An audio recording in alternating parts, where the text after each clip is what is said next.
नमस्कार, मैं रवीश कुमार। आज मैं आपके लिए लेकर आया हूं देश की राजनीति की वह सबसे बड़ी खबर जिसने पूरे भारत को हिलाकर रख दिया है। राजनीति के गलियारों में एक ऐसा धमाका हुआ है जिसे सुनकर बड़े बड़े नेताओं की धड़कनें तेज हो गई हैं। हाई कोर्ट से आई चौंकाने वाली रिपोर्ट ने प्रधानमंत्री नरेंद्र मोदी, गृह मंत्री अमित शाह और उत्तर प्रदेश के मुख्यमंत्री योगी आदित्यनाथ की कुर्सी को ही खतरे में डाल दिया है। दोस्तों, आप सोच भी नहीं सकते कि अदालत से आई यह खबर इतनी बड़ी होगी कि एक झटके में भारतीय राजनीति का पूरा समीकरण बदल सकता है। खबरें ये आ रही हैं कि कोर्ट ने इन नेताओं पर सख्त रुख अपनाया है और जेल तक भेजने जैसी स्थिति बन गई है। अब सवाल यह उठता है कि अगर यह सब सच होता है तो भारत का राजनीतिक भविष्य कैसा होगा? क्या बीजेपी का पूरा किला ढह जाएगा? और क्या राहुल गांधी सच में देश के अगले प्रधानमंत्री बन सकते हैं? इतिहास गवाह है, जब जब अदालतों ने बड़े फैसले सुनाए हैं तब तब राजनीति की दिशा और दशा दोनों बदल गई है। इंदिरा गांधी के समय में ऐसा ही एक फैसला आया था जब उनके चुनाव को अमान्य करार दिया गया और उस फैसले ने पूरे देश की राजनीति को हिलाकर रख दिया। अब वही तस्वीर मोदी, शाह और योगी जैसे दिग्गज नेताओं के सामने खड़ी दिखाई दे रही है। कांग्रेस पार्टी ने तो पहले ही दावा करना शुरू कर दिया है कि यह उनका सबसे बड़ा मौका है। कांग्रेस कार्यकर्ताओं का कहना है कि राहुल गांधी अब प्रधानमंत्री बनने की राह पर हैं। सोशल मीडिया पर अब की बार राहुल सरकार और राहुल पीएम जैसे ट्रेंड तेजी से फैल रहे हैं। सोचिए दोस्तों, जिस राहुल को विपक्ष ने अक्सर हल्के में लिया, वही अचानक देश की सबसे बड़ी कुर्सी के सबसे बड़े दावेदार बन सकते हैं। लेकिन दूसरी तरफ बीजेपी के लिए यह सबसे कठिन समय हो सकता है। मोदी, शाह और योगी, ये तीन नाम बीजेपी की रीढ़ हैं। अगर इन पर कार्रवाई होती है तो पार्टी की पूरी रणनीति बिखर जाएगी। सवाल उठेगा कि अब कमान किसके हाथ में होगी? क्या बीजेपी किसी नए चेहरे को सामने लाएगी या फिर आरएसएस सीधे मोर्चा संभालेगा? क्योंकि इन तीन नेताओं के बिना बीजेपी की पूरी ताकत अधूरी लगने लगेगी। विपक्ष की बात करें तो वह इस मौके का फायदा उठाने में जरा भी देर नहीं करेगा। कांग्रेस, समाजवादी पार्टी, तृणमूल कांग्रेस, आम आदमी पार्टी, सभी विपक्षी दल इस खबर को अपने लिए सुनहरा अवसर मान रहे हैं। उनका कहना है कि अब देश को असली बदलाव मिलेगा। अगर विपक्ष एकजुट होता है तो बीजेपी के लिए 2029 का चुनाव जीतना बेहद मुश्किल हो जाएगा। दोस्तों, जनता की प्रतिक्रिया भी इस खबर पर बेहद दिलचस्प है। ट्विटर, फेसबुक और यूट्यूब पर लोग जमकर बहस कर रहे हैं। कोई कह रहा है कि अब देश को नया प्रधानमंत्री चाहिए, कोई कह रहा है कि यह सब सिर्फ राजनीति है और कोई यह मान रहा है कि यह न्यायपालिका का सबसे साहसी कदम होगा। कुछ लोग खुश हैं तो कुछ लोग इसे देश के लिए संकट बता रहे हैं। अब जरा सोचिए, अगर मोदी, शाह और योगी जेल जाते हैं तो बीजेपी का क्या होगा? विपक्ष को तो खुला मैदान मिल जाएगा। राहुल गांधी के लिए यह जीवन का सबसे बड़ा मौका साबित हो सकता है। कांग्रेस के नेता इसे भारत की राजनीति का टर्निंग पॉइंट कह रहे हैं। लेकिन ध्यान रहे, राजनीति में कुछ भी स्थायी नहीं होता। आज जो तस्वीर दिख रही है वो कल पूरी तरह बदल भी सकती है। सवाल यह भी है कि अगर राहुल गांधी प्रधानमंत्री बनते हैं तो उनकी सरकार कैसी होगी? क्या वो देश को नई दिशा दे पाएंगे?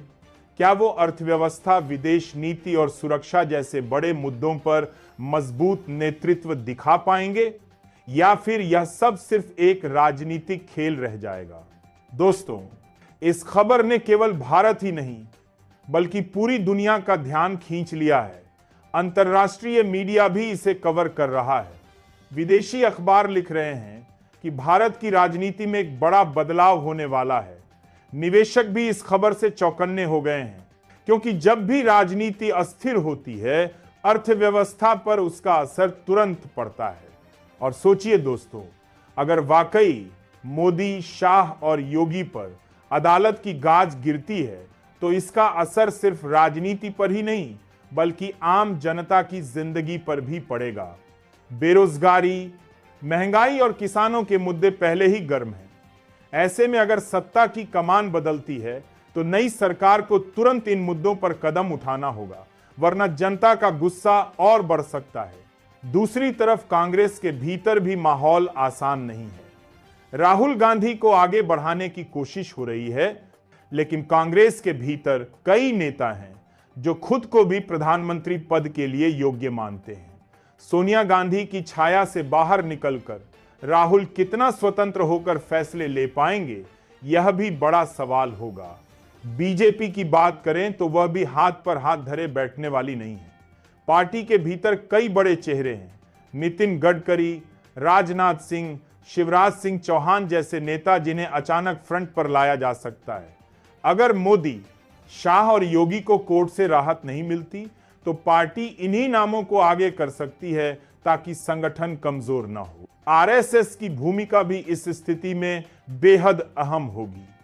आरएसएस हमेशा से बैकग्राउंड में रहता है, लेकिन जब पार्टी संकट में होती है तो वही असली निर्णयकर्ता बन जाता है।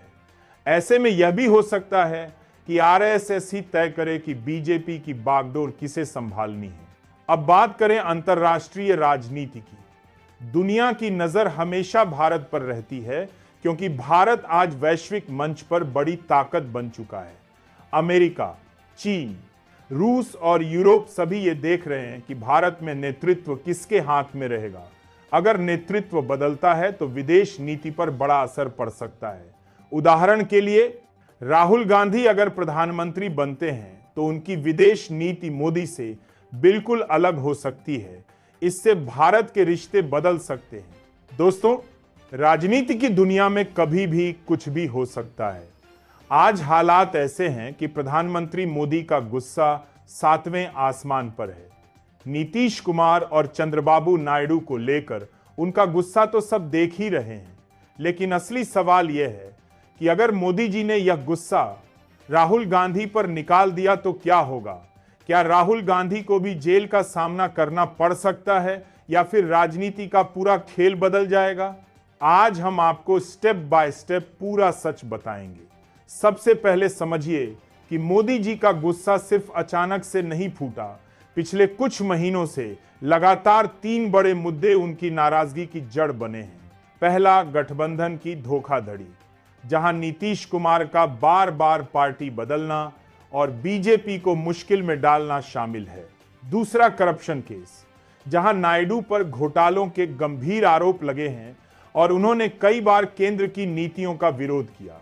तीसरा, विपक्ष की रणनीति, जिसमें राहुल गांधी और उनकी पार्टी लगातार मोदी सरकार पर हमले कर रहे हैं, कभी संसद में, कभी सड़कों पर। इन सब का असर यह हुआ कि मोदी जी का गुस्सा अब सिर्फ नायडू और नीतीश तक सीमित नहीं है, बल्कि राहुल गांधी भी सीधे उनकी नजरों में आ गए हैं।